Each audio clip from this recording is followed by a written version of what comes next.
Okay, West Point, August 2010, and there's a collection of cannons that were captured from the Mexicans.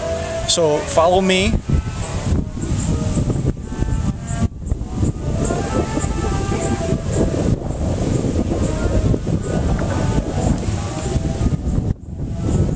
Okay, so these are big guns that are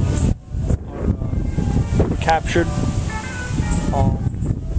when the United States fought Mexico, and we'll come around this way. So here's a mortar.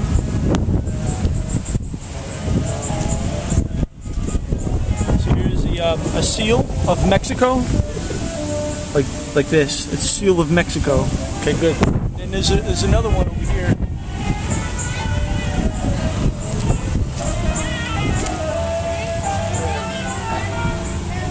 So here's the Great Seal of Mexico. So here's the eagle, the serpent, and the cactus. So it's basically the crest that's still used today by Mexico.